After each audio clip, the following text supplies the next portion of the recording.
I'm Michelle. Nice to meet or see everyone. I am co-founders with Christa of our sort of newly launched business Community Academy. So we are all about seeing more communities be built in the world and from a lens of brands who are the ones to kind of forge those communities. So we teach the fundamentals of community marketing through our masterclass. And as we, the sort of origin story really quickly, Krista and I have had shared a long career, both working together at companies and then apart, but in similar roles.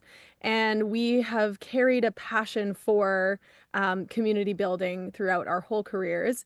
And we were both independently starting to see that the scales were tipping towards, a more transactional way of marketing, probably around 5 years ago.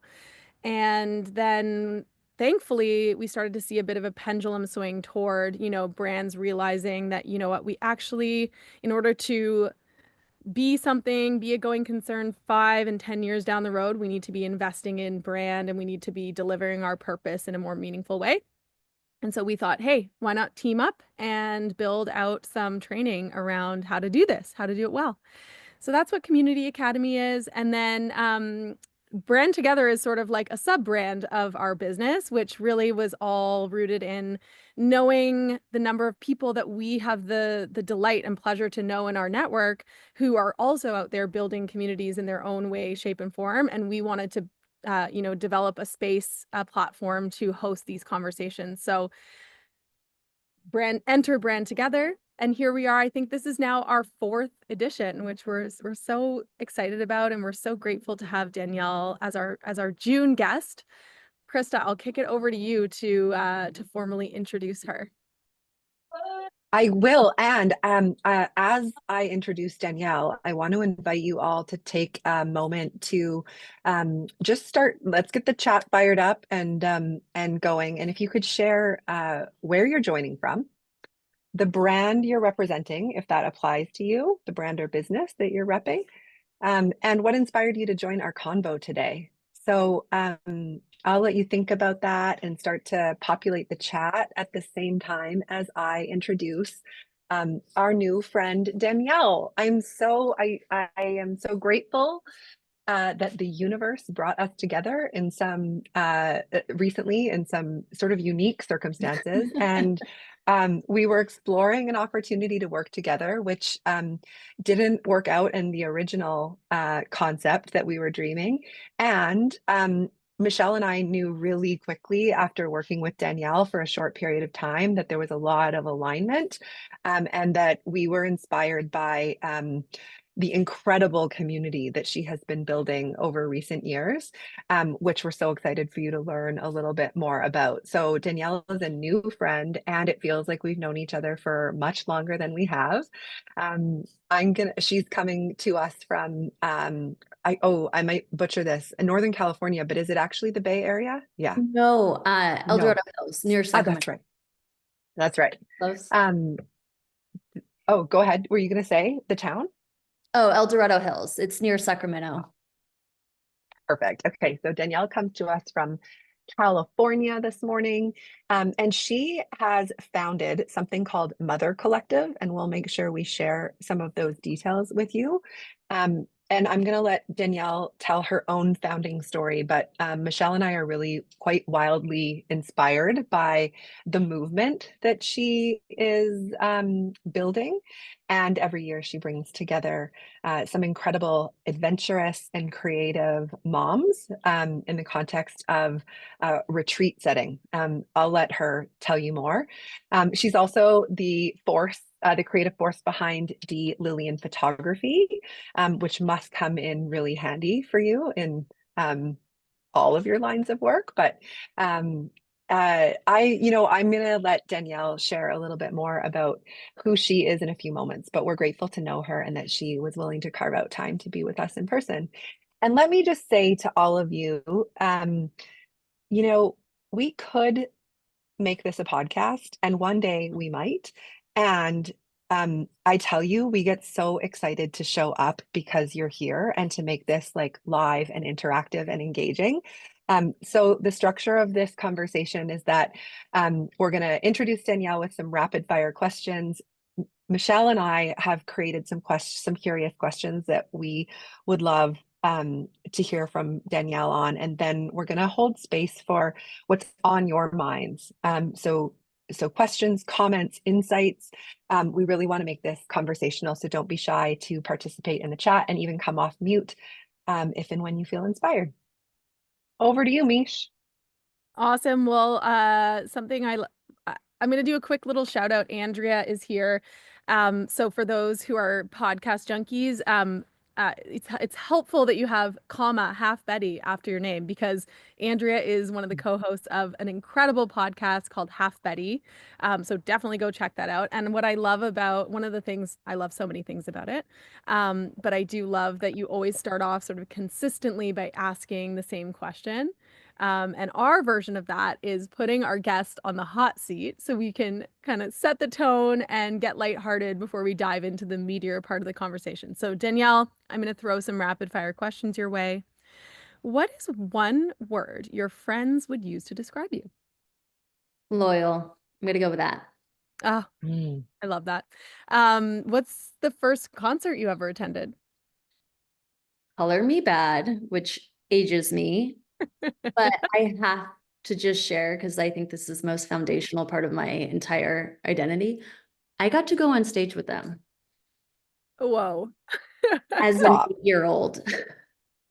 That is OMG. life-shaping. Like no full doubt. bodyguard asked my mom, does your daughter want to go on stage with them during this specific part of this concert? And my mom was like, that's so terrifying. Like, are you actually a bodyguard? And then I just went on stage with them. Oh my God, Wow. amazing. Like core memory developed. Core memory. Okay. Do you have a guilty pleasure TV show? I like murder docs. Oh, that sounds true crimey. Oops. What's something you can't live without? Solo car time, girls trips, and picking my kids up from school. Oh, I love that. But also the solo car time that is related to picking kids up from school, even if it's not long, it's essential. That's like when I listen to Half Betty. Well, the new thing too is like I will pull into the driveway from whatever it is I'm coming home from, and I actually can't get out of my car yet. No, yeah, you got to just sit and I cherish. will like doom scroll for a little bit, finish up a podcast episode, but I will sit in my car for sometimes like 25 minutes. And my husband has fully come outside and been like, what are you doing in here? I see you on the ring camera, girl. Totally. Okay, this is the last one. What's the hidden talent that you have, Danielle? I am a master crafter, and I also make elaborate birthday cakes for my kids' birthday parties. I'm not by any means like great at it, but they're just elaborate. Well, big kudos to you for that. Okay, That's Christa, you want to amazing. launch us into our line of questions? I do, because there's nobody better to tell your story than you, Danielle. So our first question is, tell us about Mother Collective and what inspired you to build it. Certainly. Mother Collective is a wellness retreat series for the adventurous modern mother, I always say. And really, it's a place for us to show up as our full selves, like take off all the hats and for once kind of consider our own wellness in the scope of motherhood. It's a place where we can come and have community for those who are like craving connection, but we go far beyond just small talk. It's a place where we prioritize rest, creativity, we eat really incredible food, and we just have really honest conversations for an entire weekend. I have designed these retreats to be highly immersive. So they actually kind of look like a wedding. Our tablescapes are stunning. We have like really styled spaces. We have wellness rituals, dance parties, these like really vulnerable inducing speaker panels. and we laugh. It's a place where we really come to laugh and kind of connect with the inner child a bit. At its core, Mother is just a place where we can prioritize ourselves and not think of taking care of ourselves as a luxury, and instead kind of twisting it to being like a necessity. And we do it all better when we're in community. As far as what inspired me to create this is a long story, but I feel like it's so necessary to share this as part of like the genesis story of Mother. And it's hard to share this, but I share this with attendees that come, and it's like kind of the first night conversation when I'm like welcoming everyone for coming. And a lot of the times I get asked this question during the retreat, like, why did you do this? And why did you start this? So now over the years, I have like grown to share this story in a way that doesn't make me break down in person. But this Mother started because of the birth experience I had with my first daughter. And can only explain it in this way, but I had like a really healthy pregnancy. I was 39 and a half weeks pregnant. And I woke up and I knew without a shadow of a doubt that something was terribly wrong and something was going to go terribly wrong. And I haven't had that feeling since. I haven't had that feeling after or before. And I walked along the beach that morning and I just knew that something was like on the horizon. And I had called a few friends and they had kind of tried to talk me off this ledge of like, are you just scared to be a mom? Like, is this anxiety about becoming a mother for the first time? And my answer was no, I cannot wait to be a mom. That was like the most exciting part, a new chapter of my life. It's like all I really wanted. And I just, again, I knew something that was going to go wrong. And I came home from that, called the advice nurse. They had me come in, and that's where they confirmed that my baby was breathing, but barely. So fast forward to having like a really emergency C-section. They had started the C-section before my husband was even in the room. He was like dressing into his scrubs, of course, taking forever to do that. And then they had told me if everything is fine with your baby, we'll put the baby on your chest. And that was like the part 2 of my intuition of being like, that's not going to happen. Like, I know that that's not going to happen because I kind of already saw that. And then had the baby. I didn't know what the gender was. So I heard that it was a girl. And then I also heard, why is she so pink? And then they took her out of the room. I did not get to hold her in that moment. And what had happened was somehow my body absorbed the majority of her blood. So that meant she was born with organ damage, kidney damage, swelling of the brain, seizures, and her situation was really, really critical. It was so critical that they needed to transfer her to a different hospital. And because I was still recovering from the C-section, my husband went with our daughter, which was absolutely what the plan was. But I think the trauma for me of that moment was like, it's day 1 of me being a mother and I already don't get to be a mom. Like, we're separated as a family on the actual first day of me being a mother. And at this other hospital, they kind of did this like Hail Mary last resort for her. And what that was called was a cooling blanket procedure. And they put her on this cooling blanket. They chilled her body to 93 degrees. And over the course of 4 days, they increased the temperature to basically kind of like Frankenstein restart her body and reverse this organ damage. And it absolutely worked. And it was totally a miracle. And that doctor sat us down one of those days and just said, like, I'm a doctor. I don't say things like this, but your child is a miracle. And if you would have waited just a few more minutes, she wouldn't have made it. And I actually don't know how she did make it. So that was obviously like a really intense experience for me as a new mom. And then I came home from that, and Isley, my daughter, made a full recovery.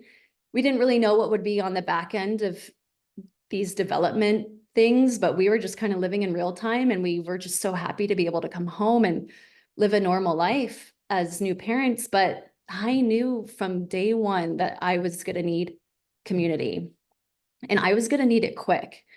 And I just remember saying yes to everything, like going on these play dates, going to the park, signing my kid up for like music class, baby gyms. And my idea was that I could just start making mom friends and like being in community with other mothers. But what I kept finding was all we did was talk about our kids. All we did was talk about our babies. And what I wanted was to ask these moms who I didn't know, like, are you doing okay? Like, are we doing okay as mothers right now? Like, this is a hard time. Um, but I couldn't ever get beyond just how our kids were doing and wondering about their safety at the park and all these things. And so I had another girlfriend at the time who had just had a baby, and she was kind of my beacon of light, but in this funny like Instagram world. Like I didn't know her very well, but we had we had babies that were the same age, and we would DM each other throughout all different parts of the night when we were like in the witching hour, those like late night, early morning feedings. And we would just kind of check in on each other, which is like, again, the relationship I was really craving at that time. And we had said almost just in jest, like, we need a break. Like we want to go on vacation. Like, and we felt so guilty. I knew it was a safe space to have these conversations with her, but I, as a new mom, like just my daughter survived against all odds. Like, who am I to really need this break and to really crave this break? And I didn't feel safe saying that other than to this friend. But we had like daydreamed out loud about what a mom break could look like. And then we just kept kind of doubling down on the idea of a retreat and what that would look like. And in our minds, it was like farm to table dinners, like really honest campfire chats, maybe some sort of shoppable market element where we could try on clothes and feel like ourselves again. And this was just such a fake idea. But the more that we were talking about it, the more I was like, and I really need this. Like, this is really what I need. Like, what would happen if we just tried to do this, like get this off the ground? And that night I had a dream. It was called Mother with No Vowels. She was a graphic designer. She just built this website again, like pretty much overnight. It looked incredible. We just had such a strong mission that we just hit the ground running with this idea and really didn't think anything beyond just doing it one time. And in 2018, we hosted our first pilot retreat and absolutely didn't know what we were doing, but we had a lot of attendees that first year, which was kind of incredible. It felt like we just learned that there were other women out there that really needed this, and that there were other mothers that really needed this. And my memory of that 2018 retreat was that women were coming up to us all weekend long in absolute tears, just saying, I had no idea how badly I needed this. I never knew I could do this. And I'm never going to not prioritize myself ever again. And that is like really what gave me the permission to just see what would happen if we didn't quit. And then my business partner and I did it the following year in 2019. And it was just that much bigger and that much better. And we knew what we were doing that much more. And then 2020 happened. And then we had to not host our event due to COVID. And then she moved on because she was a single mother and really needed the stability of a full-time job. So she left, and that was a really pivotal moment for me. That was me thinking like, I've never wanted to do this by myself. I don't think I can do this by myself, but what felt like a louder thought in my head was like, this feels like a really terrible time to quit on women. And this feels like a really terrible time to quit on mothers. And if anything, like I'm still gonna really need this. So yeah, that's a really long explanation, but here I am today. I have been doing this since 2018, and it's still like such a huge privilege to be doing this kind of work. And what a privilege for us to hear your story, Danielle. Thank you so much for sharing. That was our first time, Christa and myself, hearing it, and obviously everyone else on the call. We're so grateful for your candor, your vulnerability in sharing that really tough story that you went through. And I'm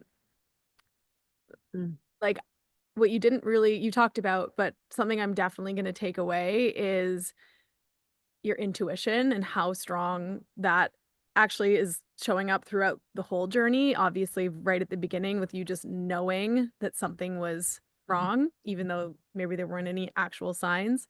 And then through to, that moment where you knew intuitively that Mother Collective needed to continue. It's so inspiring. Thank you so much for sharing. Thank you for I feel like I have a wobble in my voice. I know. I have gotten, it has been really therapeutic to share the story. It's hard. And also there's a part of me that feels,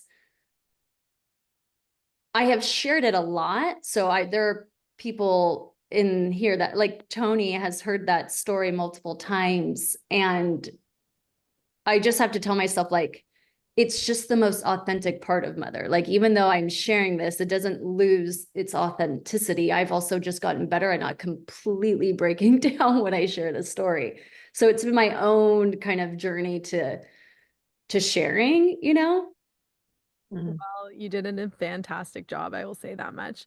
I just have to say, I can't remember being more present than I have just been over the last, whatever that was, 7 minutes, like just completely captivated and so present to your experience, and just feel so honored and grateful to have heard it. Thank you. Thank you for letting me share that. And thank you for everyone for listening to that. I know it's hard to digest sometimes. Well, we're all just so grateful that your daughter is in good health. Let's just get that out onto the table. She's 8 now. It's crazy. Yeah. She's And rolling just her about eyes at me. yeah, exactly. Come on, Mom. Okay, Danielle, my next question for you is, and it's like, we've heard you tell stories of these retreats that you create. But we also know that really to understand it is to experience it for yourself. But what does community mean to you? I mean, community for me is so much of my like livelihood and identity right now. I don't have, like many other mothers, a lot of free time. And when I'm finding that I have some, I crave community. I want to be around other like-minded women, and I love to hear everybody's stories. It's not even so much that I have to be like participating in community. I simply like to observe it. I like to be just such a participant in other people's communities too. And for me, what community has meant is like the start of kind of my mental health journey. Like that was such a need I had to find a community that made sense to me. And I knew that it would, if I were to find it and whatever that looked like, it would hopefully heal this part of me that felt really isolated and alone during those early months. And now I just know I can't live without it. I know what it feels like when I have gone like almost too long without some semblance of community. And sometimes it's just like a dinner with a few girlfriends, and that can fill my cup. But whenever I'm like doing that personal check-in of like, oh, I feel isolated again, like it really is a matter of me like going to do the thing that feels like community. And I think that is so much of what motherhood is. It's like losing and finding yourself over and over again. But for me personally, it's like I have to be participating in some community aspect in order for me to feel like my best self, for me to be the best mom I can, the best partner that I can be. Like all of those things matter in the scope of community. Oh my gosh. Totally, like Here, here. sitting here nodding along and seeing others do the same. Mm. What's the most rewarding part about building and creating community for you, Danielle? I would say it's like watching these relationships unfold in real time during the retreat. A lot of these women sign up for this retreat. They don't really know what they signed up for, but they know they need community and they know they need a break. And that is just enough. Like that's enough of permission for them to be like, I'm going to take a chance on this thing.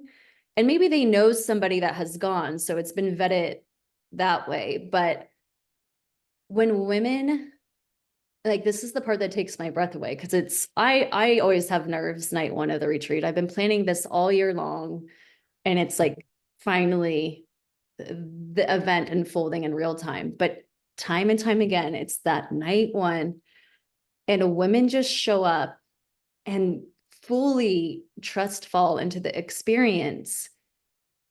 And it makes me so proud. And what I also notice is like, not only are they willing to experience this and like, again, like trust fall, they are so excellent to one another. And nobody comes to have a bad time or anything like that, but it's more than that. Like they show up, they are so loving to one another. They're so supportive. And it's my favorite social experiment to watch from the background. And it makes me so proud of women. It makes me know that like we can be excellent like this. And it's seeing these connections, not only just like transpire like over the course of the weekend, like things are happening post event that I have nothing to do with, but it's like group text still going strong. Like I've seen new business collaborations happen, and these genuine friendships just continue to last. And that's just so magical for me to experience. I have made my own connections too. Like I go on girls trips with these attendees. Like I go to these like book signings of these like writers in the like there's so many things that we all have going on that's so exciting, but there's so many opportunities to continue supporting each other. And it feels so good to make these connections as like fully realized adults, where I have so many friends still just kind of by proxy, by growing up in the same area, going to elementary school together, high school connections, all of those things. And those are really special friendships for me to still have. But meeting someone today as like a fully realized adult feels like we can show up exactly as we are. And there's not like this heavy friendship responsibility where, I mean, I don't even have time to like hop on calls and like, like that part of my friendships has definitely died down. Like that's not something I have bandwidth for, to check in on all my friends via phone calls or stuff like that. I'm so present in person. But that's so much of like how these friendships have started. We meet in person and then we are always in each other's corner after that. Mm. Oh my gosh, I love that so much. It is a Your special sorry. like new adventure to take on is forging new connections and relationships in later in life. I love that you called that out, Danielle. Can I interrupt for 1 sec? I can't Sure. help it. Danielle, you just articulated my favorite thing about designing experiences like the ones that I know you design. And it's around the like seemingly endless ripples of impact that come as a result of that one gathering or that one moment in time, when you allude to the business partnerships and the lifelong friendships and all of these things that become possible because of this one gathering. It's something that we can never really measure or never really fully understand the impact of bringing people together in this way, but there are countless ripples. And it's you said you shared that part of it so well, and I'm just right here with you. That's my favorite thing. I'm going to help us flip the script a little, because we always love to get, we've already gotten so real in this conversation. So let's get real again. What's the hardest part, Danielle? What's the hardest part about being in a role like you are, where you're building community day in and out? What's the hardest thing? I would say that like translating this like deeply transformational in-person experience into something that fits into an Instagram caption, a newsletter, or like in an online capacity in general is really hard. Like I've devoted the last 7 years of my life to getting this off the ground. But the magic of it and these moments of connection, they live inside of this in-person event. I can never articulate the way I have been able to experience women opening up and sharing their story and the overall like supportive energy of the space. You just have to be there to experience it. So like, I really wrestle with not being able to show up as much as I like think I should on our Instagram in these newsletters. And I think like from the very beginning of building this, like I built it with my heart. I built it with a need I had. I didn't build it with a content calendar in my mind. And I promised myself along the way that I was not going to let this passion project consume me. And at the end of the day, like when I'm really being honest with myself, I'm just as busy as these attendees. Like I am essentially the attendee as well. You know, I have a whole other creative career that I also deeply care about as a photographer. And I'm not really here, like my purpose here is not to promote this hustle culture. So I can't really keep up with these pressures that I think we have as business owners to be present online. And I have just told myself that that's okay. Like how I'm able to show up online is really authentic because it's what I have time to do. But I think in relation to building the community, I do feel I am wrestling with the pressure to show up more, but I can't actually do it. And it just has to be okay because really like the mission has nothing to do with showing up this way. Like we show up as attendees in a really intentional way and it just has to be good enough. And like, it's kind of like the enoughness of it all. And I just have to continually tell myself like, I'm doing enough. The right people find this space. And this is all I can do with the time that I have. Oh my gosh, I was thinking of asking you a follow-up question, which was what's your strategy for this? Like how do you, it sounds like you have to revisit this. The thoughts come in whether you like it or not, as you journey along. But what you just said felt like a mantra. It was like, you know, It just whatever has you to be said, enough. Danielle, say it It again. just has to be So good. enough. Like, It has to be enough.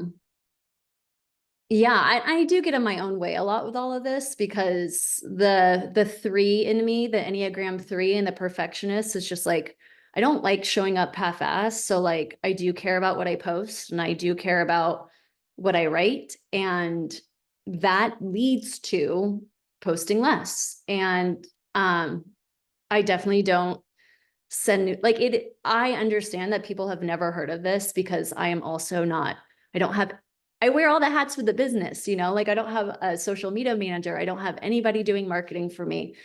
The marketing that I do comes from the speakers that I invite out to speak on our speaker panels. And that's like my guerrilla marketing way that I have done this over the years. And I think that's also the best part about running my own business is like, I can do things in a way that makes sense for me. And it might be at a slower pace. But again, I'm a mom. I'm speaking to an audience of moms. Nobody could understand that more. Snaps. Major snaps. Holly, I feel like you have something to share. Would you like to, or shall we press on? Read my mind. No, so as Danielle was sharing, I just felt really what you said about just the pressures to like, it's almost about optics sometimes, right? In business within leveraging social media and making sure you're keeping up. And then you just naturally feel that pressure of like, oh, I should post or am I doing enough to make sure that my work is out there? But it like brought me back to education. I'm a former teacher, and I think about like the favorite teachers that I've had growing up. You know what I mean? Like they see hundreds of students, thousands of students over the course of their career, and they never really know like the impact that they have, right? Like sometimes the adult student will come back to the classroom and say, you made such a difference in my life, and here's how. You know, my husband's a football coach, and so he experiences that as well. You know, players like that just come out of the woodwork that he probably can't really even remember, right? He has to like really like, oh wait, when did I? Oh yeah, yeah, you know, and it's like that's I think what I myself try to just reground in is like we live in such a society now where the optics and the social media and the pressures are just like so like the instant gratification and like am I getting enough likes, follows, or am I putting out enough? It's like grounding in like kind of that old world idea of like the ripple effect that you were sharing and like the impact that you have over time. Like, you know, you go to those favorite teachers' funerals and just hundreds of students come, you know, it's like that's, you know, what I think I at least try to reground in terms of impact. And if I'm doing enough and keeping up, and if the mission is aligned and it feels good with me, like that's enough, you know, so just want to. And thank you for sharing that. And I actually really like that word impact in this situation. This is just such a specific area that I'm really self-critical in, this ways I show up online thing. But like when I am trying to kind of pull myself out of that rabbit hole, or like, yeah, like I'm not doing enough. I think it's when I think about the impact and what I'm built, like I'm just still building, you know, and it's okay to be sitting in this stage of building. And that is what matters to me more. Like I rather an attendee come and I show her the experience of a lifetime. She has a transformational experience. And it's all because it lives in that event and it lives in that space. And for her to not know what she's like going into, but for me to exceed her expectations, like that matters to me a lot more than what I'm posting. You know, that's not who I am. Yeah. And I, one last plug. I've never met you before, and the story that you shared was enough for me to be like, I see myself in that story. It's relatable. I've been there, and I want to see what this like Mother Collective retreat is all about. So just know that like it's the power in you as a human and like the story that you have to share with people. Thank you so much for telling me that, Holly. There's some spaces And it's available still. and it's I love what Holly said in the comments, which is why I voluntold you or like offered you an opportunity. But I relate to all of this so much because I'm with Building Community Academy. Michelle and I have been in a like constant, like incessantly sharing on our social channels for 6 months, like nonstop. And I'm always wondering, like, if it's the right content, if it's enough, does anybody really care? And I'm so grateful for the gift that you just gave me from this conversation, Danielle and Holly, of remembering it's who I am in moments like this, and it's the conditions that I create, and it's the experiences that I create that like really matter. And sure, we can, you know, storytell and amplify on social, and it's valuable, but you're just reminding me of like the potency of like what we create when we show up in real life as humans. So thank you. And the ripples do the work for you, so we don't have to spend our time contriving content when everyone we touch can share on our behalf. Okay, this feels like a surface level. Okay, Andrea, you go, because you have something more relevant than what I was going to ask, please. I'm not certain that I'm going to agree. Everything that you share is always profoundly moving. Thank you so much for sharing, Danielle. The sharing is the beauty of everything that we're up to. It's the sharing, and I love the ripple effect that's being talked about, and the power of what happens when women and humans really come together and lead with kindness and empathy. It changes everything, the trajectory. I was thinking about this interesting conversation around this kind of that tension between am I doing what I'm doing because I love it so much? And am I doing what I'm doing, and is it enough for others? And there's this for me, I feel a constant tension. And I had a conversation with somebody a couple of days ago. We were talking about values, and the experience that came up that really landed something for me was the story of doing art, and in your case, photography. And when I related to creating something, when it was just being created because I love creating and I love what it does for others if they enjoy it. But if I then take that and turn it into something that must drive results, there's a complete shift in my feeling of that art or of that creation. And so I recognize that one of my values is very much grounded in leading from what completely fills me up, from joy in creation, in making, in articulating story and bringing that to life. And I don't need to create a transactional experience out of that for it to be worthy and for it to be good and for it to be beautiful. So I really feel grateful to hear your story and to pull on that experience that you're having and that you're sharing around wanting to do this because it brings you so much joy. And yet, you don't necessarily need to do the best practices that are out there for how many posts you must make a week and how many new followers you must have. So I really appreciate that very authentic path and that very genuine way that you're moving this forward, because I feel that that's what people are looking for. They're looking for the humanity in anywhere they can find it nowadays. Thank So you for thank you sharing very that. much. Thank you. I could not agree with you more. I feel like me 5 years ago, like me close to 8 years ago when I started this, I was a different type of mom at that time. I think I did have something to prove. Of course, I needed this community for myself, but like I have had this relationship with not wanting motherhood to completely consume me. I have really been intentional about holding on to different identities. But I think I've also gone in so far in the other direction with it, where it's like, I don't have anything to prove to myself anymore. Like, I am so far removed from the hustle version of me that I used to be. And I'm happy to meet this version of myself. I'm happy she finally arrived,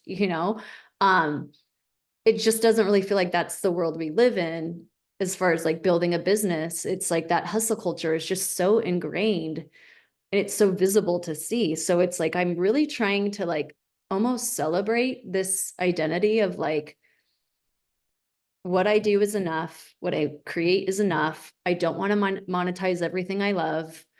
And like, I'm also in this funny state of mind where it's like, I do actually crave another hobby that doesn't suck so much energy from me. And again, I love what mother does for me and how it helps me and how much I love doing it. But I like right now, I'm like, is there a stand-up paddleboard group? Like I'm like spiraling with ideas of like, can I just be a completely regular human being and just show up to something and be in community in a different way that has nothing to do with me, but like it has nothing to do with my kids. It has nothing to do with anything other than I just want to stand up paddleboard, Also, I should mention, I don't do that at all. Like I don't own one. I think I've done it twice in my life. Like, but in my mind, I'm in this vortex of like, I need one other hobby. I think those are the best potential hobbies, are where you're going to be so bad at it the first many times. Right?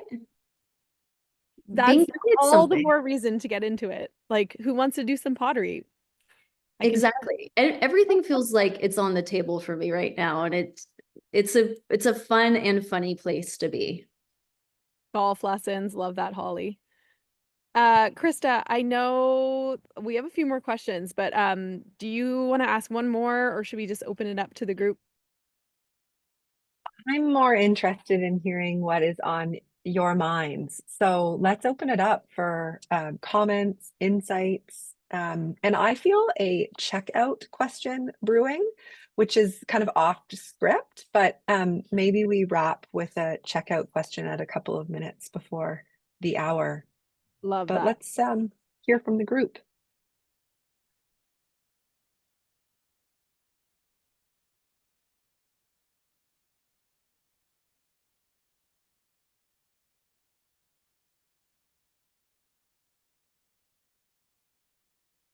Shivani, What's coming? you're Oh, about to say Shivani. something, Yeah. maybe trying to get off mute.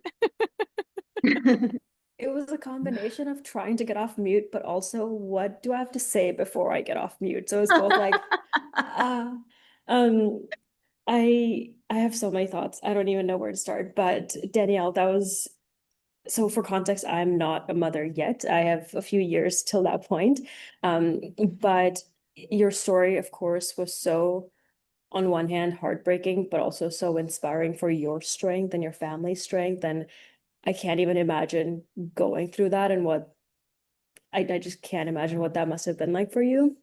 And then other things you said really, really resonated. First one was about the point you made of just never feeling like enough. Like, am I posting enough content? Am I doing this enough and that enough? And something that you just said felt so real was it's enough if it's enough for you. Like, it doesn't have to be 10 posts a week or like whatever that is, but as long as it's enough for you, it's enough. And I loved hearing that. What else did I love? See, I loved so much, now it's all gone. But there's so many points that I was just like, yeah, that's Well, and I hitting think it. this is an area in which we can like really be supportive to one another, is like the enoughness of it in an online context of like, when I hear stories and firsthand accounts of women that I think are like wildly successful, and they are, but like they have a different strategy for what is bringing them joy in the middle of this. Like, it's the stories I have clung to and the women that I look up to is often a similar cadence of like, my purpose here in life isn't to be so hyper vigilant in this one area of my life. Like, it doesn't have to be like that. I just remember the version of myself in which I thought it did. And I really like when I hear other women share, like, I mean, I would say even in my book club, a lot of us are very like anti-hustle within just this group, and ways that we are trying to kind of rebel against that thought. Like, even just my phone habits, I have changed because it starts there, you know, like I charge my phone downstairs now when I go to sleep. It's the actual separation from my phone is what is making me feel healthier. I've noticed this. I've done this experiment, and it's just funny that these healthy habits I'm trying to implement directly affect the way that I show up online. And it's me just coaching myself into telling myself it's just going to be okay, you know? We'd love to hear from you. Hello. I'm so excited to be here. First of all, thank you so much for hosting these, Christa and Michelle. And Danielle, your share was awesome. It's funny. 1 minute, let me pause my robot battery going. I love it so much. It's so relatable. Real life, you know, I had to go get a Relatable. Sorry about that. Okay, so I wanted to loop back because yeah, I came across your brand, I think pretty much when you launched it. I don't know how, because I'm in like Windsor, Ontario, Canada. Like, I just came across the branding, came across everything, and I'm like, oh my God. I wasn't a mom at the time, and I'm like, I can't wait to be a mom so I can just like show up to one of these events. That's honestly how much it resonated with me and inspired me. I guess I've always kind of been someone that's dreamt about hosting events, and I've done little things here and there. So the questions that come up for me are, when do you know? Because you have so many elements to your retreats, so many cool things that I'm like, how did you even think of these awesome things in terms of the activities you incorporate or the brand collabs that you incorporate? And how do you know when it's like, okay, that's enough for this event? Because you have so many things that you incorporate.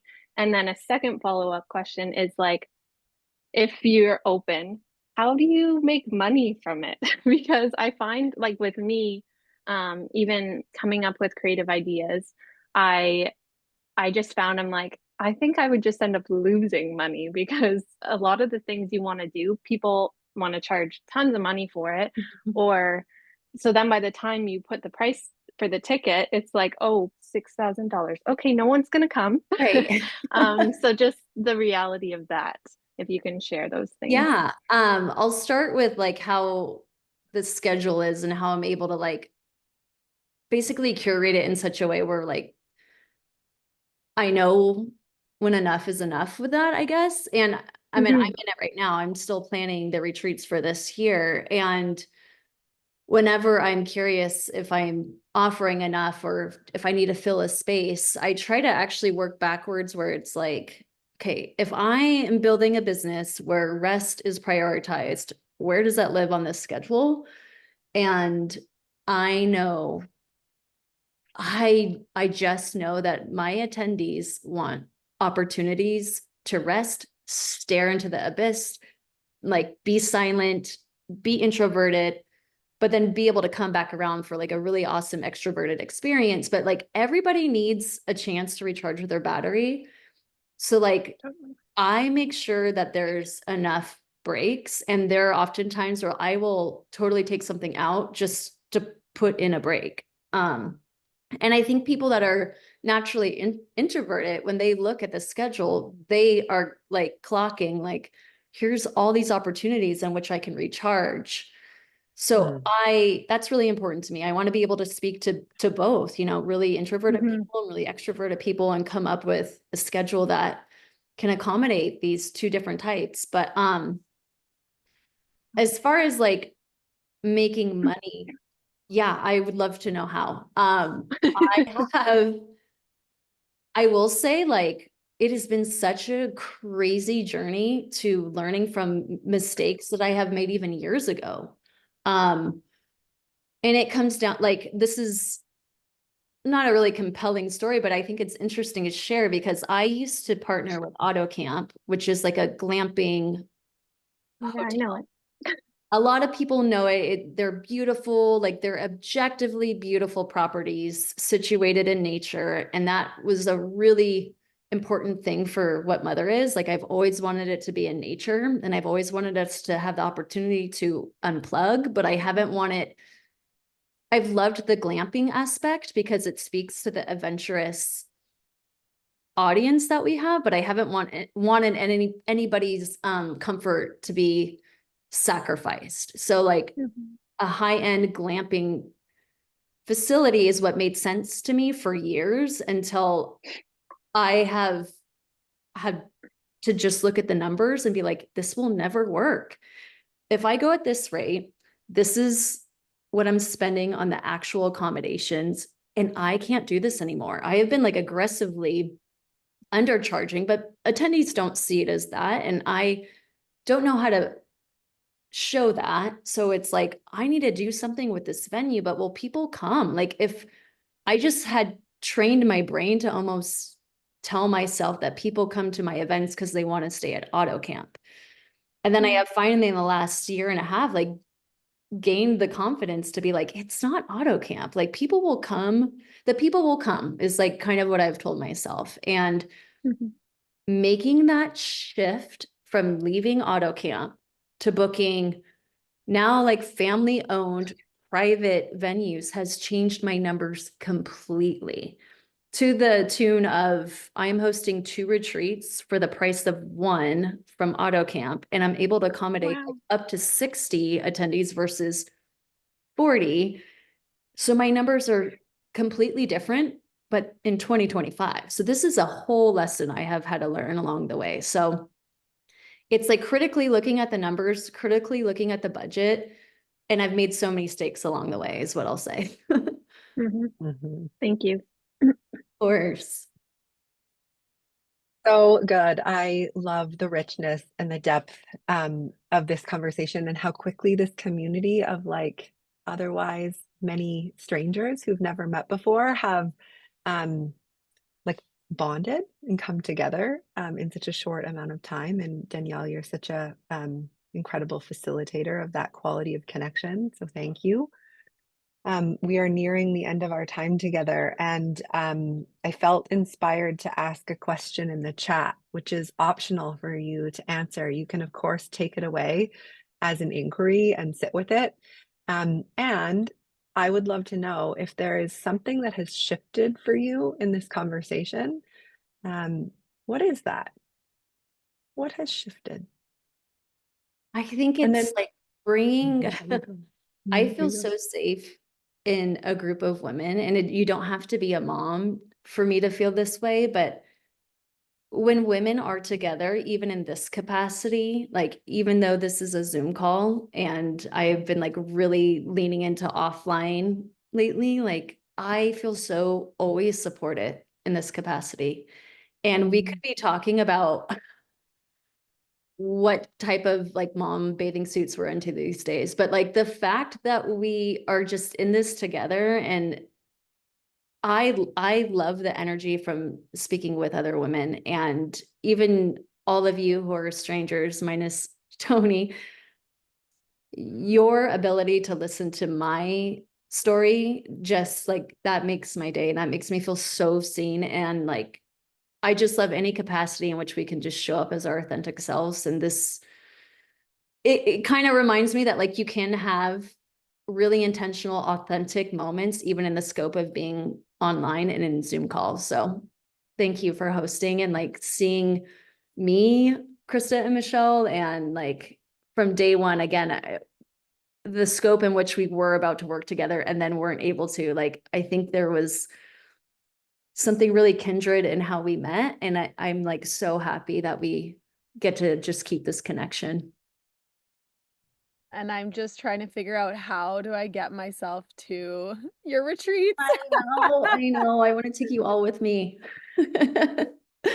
Well, thanks so much everyone for joining. We are so committed to time integrity. And we hope that you'll find us, come see us online, come see Danielle online, Mother Collective, Mother Collective. Yeah, nailed it. Even though we talked all about being offline. And join us for our next Brand Together next month. Can't wait, everyone. I'll be there. Send me the invite. Do we already know?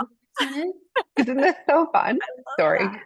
I'm with Shivani. I just got kicked out of my meeting room. So Whoa, I wanted twist. yeah, I know, right? Okay, July 10th, save the date, 11 a.m. And subscribe to our newsletter if you haven't already, so you can follow along. I popped that in. Everyone. Yeah. Thank you so much for showing up. Thank you all. So nice to meet you. Happy Thursday and Friday and weekend. Talk soon, everyone. Bye. Bye.